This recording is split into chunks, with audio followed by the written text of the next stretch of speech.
Hello. Hey, everyone, and happy Star Trek Day to you all. I'm Stephanie, a lead library specialist here at the Martin County Library System, and I'm here with superfan Kalia, co-owner of Science Division and the co-creator of the super cool interactive Tribbles. I love this guy. Isn't he the cutest?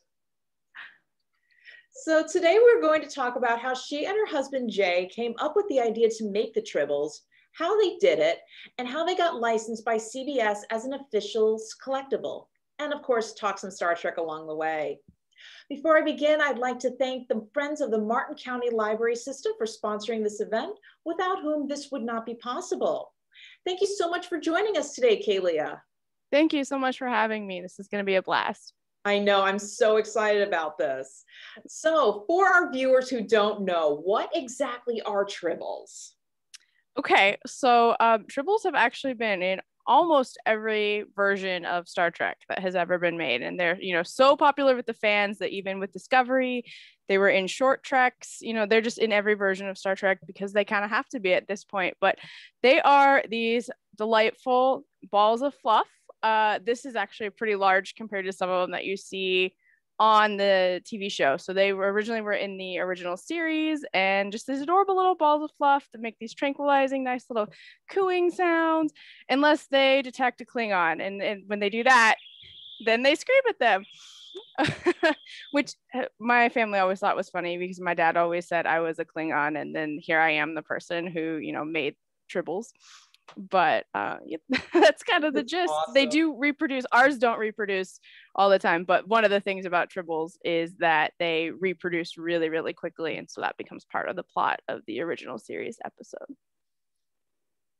Very cool. So what inspired you to make Tribbles like these that make the noises, that vibrate? What inspired you to make these Tribbles? Yeah, I have wanted a pet Tribble since I was a kid. So my dad had two daughters that he wanted to get interested in Star Trek. So he showed us the Tribble with Tribbles, thinking, little furry animals would get his kids into Star Trek, and it worked, of course. And so I desperately, as a kid, really wanted a pet Tribble. I actually got some faux fur from a bunny costume from Halloween and sewed it into this ball. The sewing is horrible. And I used bright red thread and white fur. It's ridiculous. But I made a pet Tribble as a kid. And I always wanted one that felt like it was real and alive. And just nobody had ever done it well enough for me and for the kid in my heart that still wanted to have a Tribble. So my husband and my dad and I were just kind of messing around, daydreaming one day, and we were just like, what, maybe we could do it. And so we just decided to see what it would take and kind of started down this rabbit hole that led to a small business licensed by CBS that makes Tribbles. That's still, it's so cool. I mean, I think it's amazing what you guys have accomplished. So how did you and your husband and your dad develop the Tribbles? How did you come up with how to program them? Do you have a background in computer science or? Yeah, no, I don't. I had done some HTML coding. I'm a lighting designer for theater, and I had learned just enough to get myself into trouble coding my own website, but hadn't done a ton with electronics programming. My dad's contribution to the project was to decide that you needed to be able to make it scream at people on command, because he's got a great sense of humor and he's kind of a prankster. So actually, I guess you could say that the app came about because of my dad, because we were trying to figure out how do you make it do that. And then all of a sudden the Tribbles needed an app. And so that's all Dad's fault. Jay and I, we were just messing around. We wanted to see if we could do it. Arduino is a microcontroller that is open source. So you can solder different components onto it and plug it into your computer and program it. And all of the instructions are open and free and available to the public. So basically what we kind of did was came up with this kind of spreadsheet, what are all the things we want it to do? What are the components that have tutorials available that can do those things? And then all of those kind of have demo code. So it was essentially just kind of became, get this piece plugged into a breadboard, which is a prototyping board. So you can plug things in and try to link them together. Get it up and working, cool, get the next piece up and working. And now how do I get them to talk to each other so that when this thing happens, this part does that? So that was then kind of the part that after kind of going through all the tutorials, I had to kind of extrapolate and figure out how to get these things to talk to each other to do what they needed to do. But the internet is all full of all kinds of wonderful information. And so basically I learned how to program just enough C++ code, which is the type of code that our Arduino is using, to make a prototype that worked. And that is not what is in our Tribbles now. We worked with a manufacturer and somebody who's actually qualified to do things with electronics for the final version. But the first Tribbles, app-enabled Tribble ever made was born in our living room.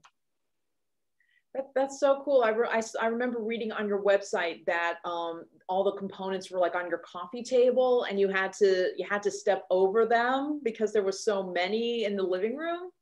Yes, it was a collapsible card table that kind of we were like in a little tiny house we were renting at the time.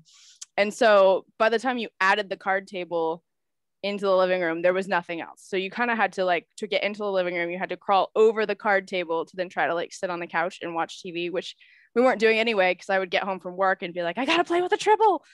So it probably was like a month and a half that our living room was basically just devoted to messing around with electronics components and trying to turn them into a Tribble. And about how long did it take, like all told, about how long was that process? So like I said, I think from the time that I kind of got components and started messing around with them, to the time where we had our very first prototype, where I had bought some fur from the craft store and kind of sewed it into a body and all of that, it probably was a couple of months. I get really focused on a project, and if I'm like, I'm gonna do this thing, then I'm gonna do it. And so I just kind of relentlessly messing around with electronics components to get it up and working. And then it was Jay who figured out how to take that entire card table full of stuff and get it to fit in this little Pelican case. Wow. So if all of this is the original Tribble in here. Oh, wow. That's so and cool. So then that became the Tribbles that Science Division makes now that you know and love. So but you can kind of hear there's little motors in there. They're actually taken out of an old PlayStation controller from one of my husband's controllers that stopped working. So that's where we got the vibration motors. So yeah, it was just kind of jerry-rigged together. We had a lot of fun with it. Oh, that is so cool. That is really awesome. I love it. What were some of the roadblocks you encountered, and how did you overcome them? Sure. We actually never intended this to become a business. I mean, all along the way, we were like, oh, it'd be really cool if other people could have these too. But it didn't start out as we're going to build this and then we're going to market it and all of that kind of stuff. We just kind of made them. But people thought they were really neat. Our friends and family were like, well, what if you did kind of pursue this? So we actually met with a company that does kind of consulting for people who are looking into maybe starting a new venture like this. And they actually recommended find a company that already has a license, because getting a license can be really tricky. And so we probably spent 6 to 8 months just kind of reaching out to folks under non-disclosure agreements. Hey, we have this. We would like to move forward. We actually ended up connecting with one company that was really interested in moving forward with it. And they had us present in front of ThinkGeek, which doesn't exist anymore. But at the time, it was like a really big deal to get a meeting with ThinkGeek. And so that company was interested in moving forward, but then they got kind of nervous about the app side of it. They'd never done app development before.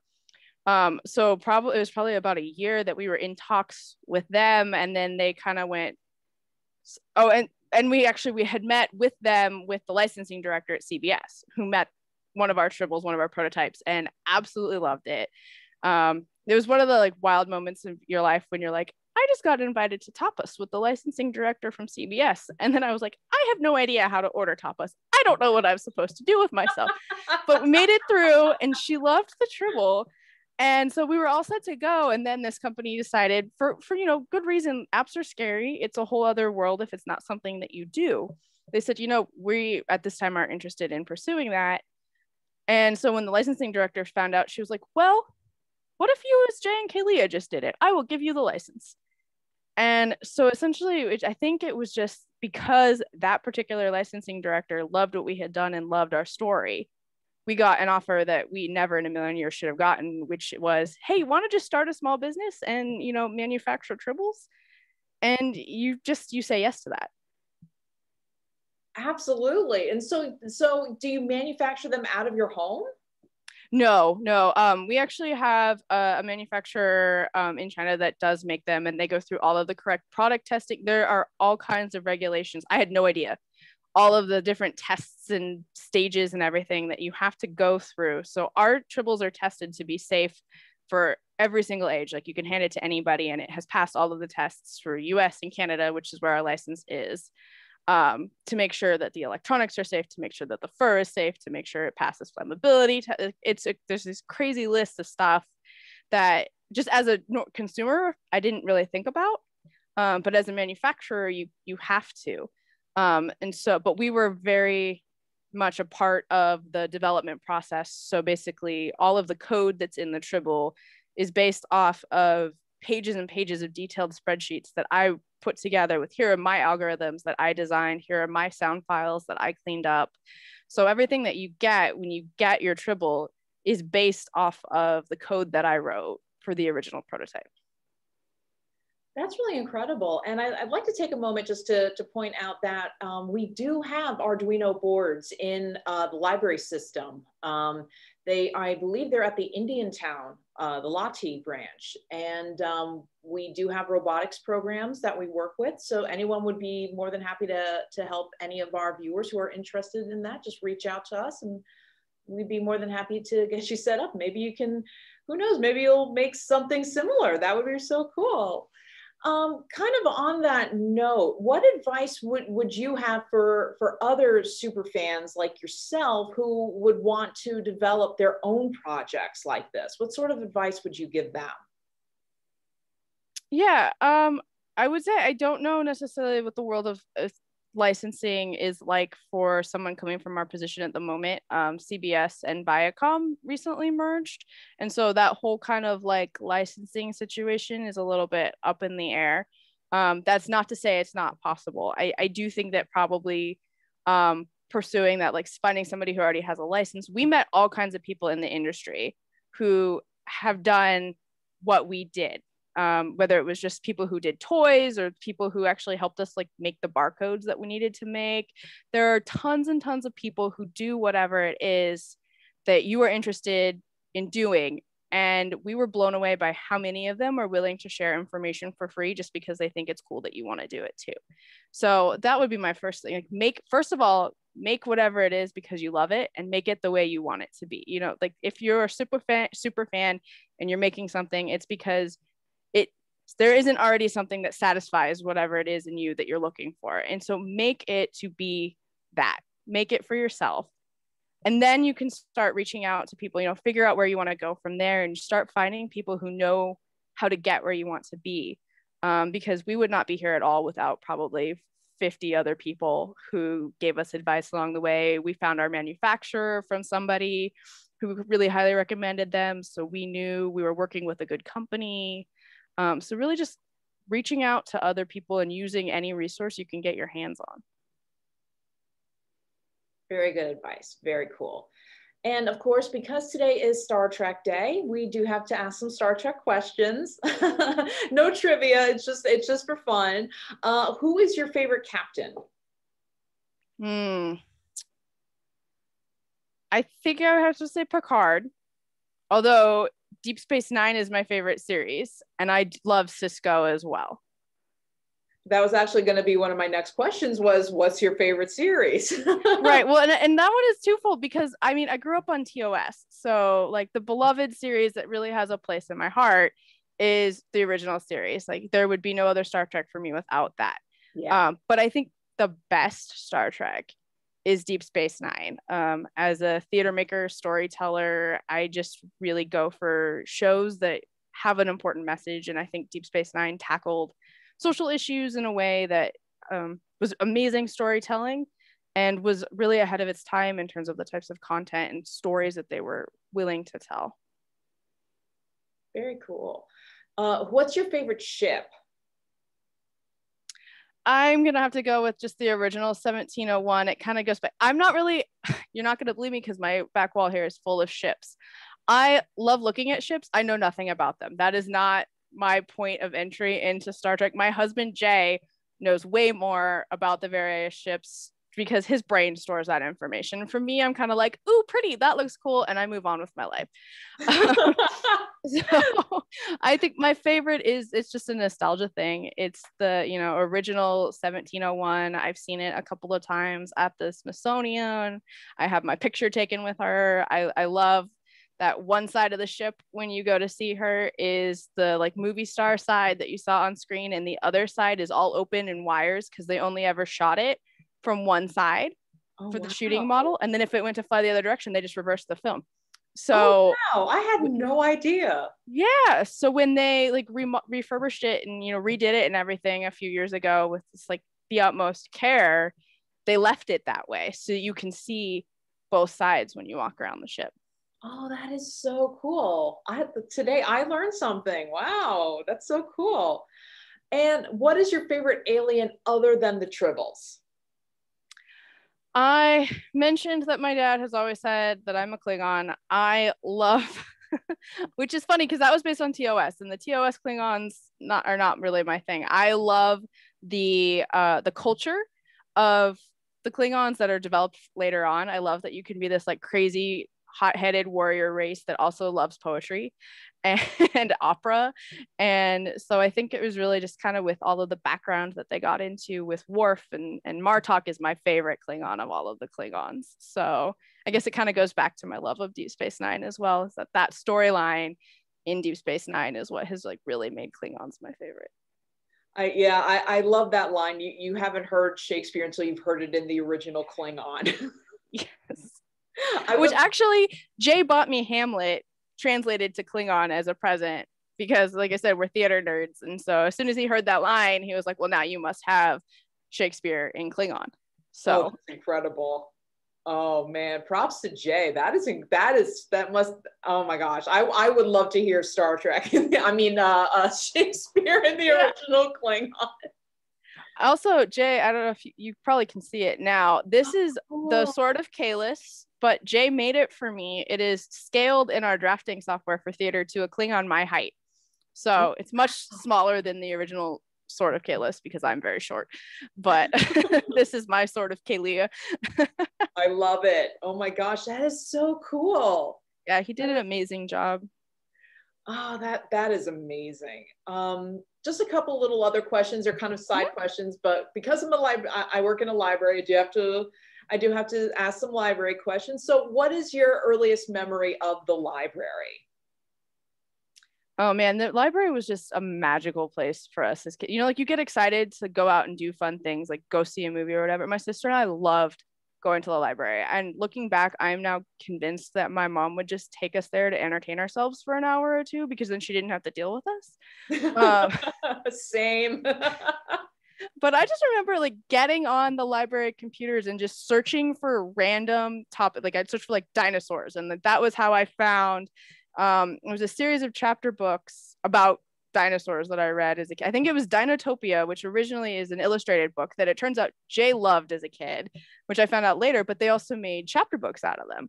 And so I think I found that series and read all of it as a kid because I had gone and searched like dinosaur on the library computer.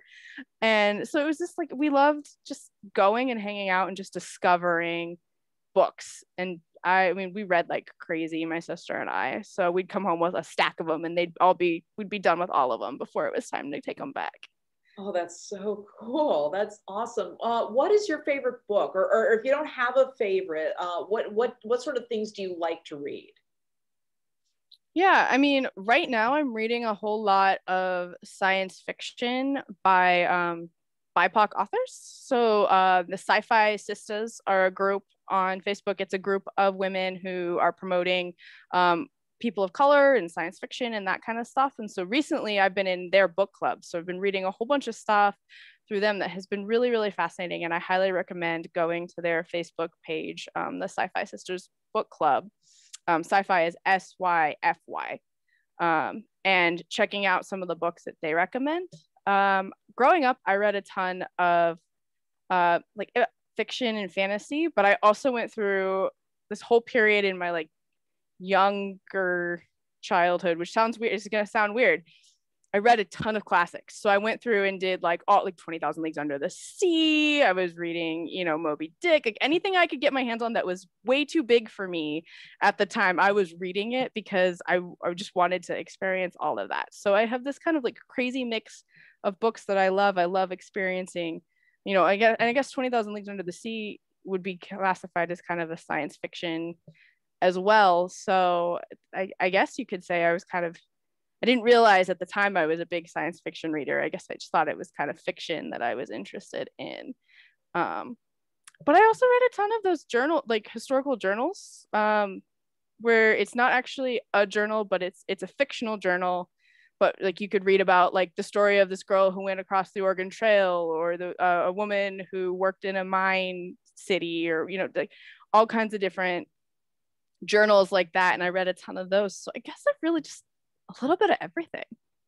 And I think I know which journal series you're talking about. I think they're called the Dear America series. Yeah, that sounds right. Yeah, when we have them, hey, you can check them out. And how do you think that your love of reading and all of that, do you think that had an impact on how you design the tribbles, just kind of opening your imagination? Do you think reading kind of helped kind of spark that?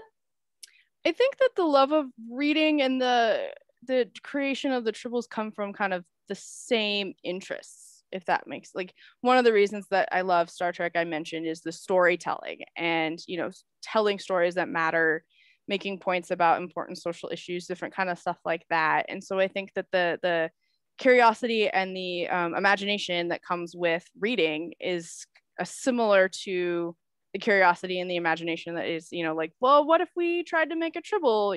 And honestly, there was a lot of reading involved in that too, because I spent a lot of time with tutorials trying to figure out what I was doing. So I think that they just come from a similar set of interests. That's really cool. That's awesome. I mean, total full disclosure. I love the tribbles. I loved, you know, like, full disclosure, I did meet you guys at the Star Trek Las Vegas back in 2019. And as I'm a fan of the original series myself, the Tribble episode was the very first Star Trek episode I ever watched. And I fell in love with the Tribble. So to see what you and Jay had created was just incredible to me. So as soon as I could, I got my hands on one. You were actually, I remember you were one of our first pre-orders. And I remember because I remember you messaging Science Division on Twitter to be like, is it going to be here in time for October? Because I really want to show it to the kids. Yeah. Well, we didn't get it. It wasn't last year, but this year, this past Halloween, when we were just starting to reopen, I did wear my costume, and I did bring the Tribble around, and I can say definitely that the staff loved it. Well, and we were like, well, that's a really great idea, Tribbles and Halloween. And so we, this past year, did a Tribble cosplay every day in October, where we dressed the Tribbles up in a different crazy Halloween costume. And it was kind of inspired by, like, what could the Tribbles do for Halloween from that inquiry that you sent us? And so we'll do another set of 31 costumes this October and post that to our social media. It's going to be kind of a new tradition. Oh, that's going to sound awesome. We'll have to link to it in the comments down below. We'll have to totally link you guys up with that. That's awesome. Well, I think it's time to kind of wrap things up. So it has been an honor chatting with you, Kealia. Thank you so much for your time today. It has been my pleasure. Thank you so much for inviting me. I love chatting about Tribbles and Star Trek and libraries. So great time. Awesome. And thank you to our viewers for tuning in. And last but not least, another big thanks to the Friends of the Martin County Library System for sponsoring this event. If you'd like to know more about future programs, both virtual and in person, go to library.martin.fl.us and click on events, classes, and clubs to sign up for our e-newsletter. Once again, thanks for joining us. My name is Stephanie, and from all of us here at the Martin County Library System, we hope you live long and prosper.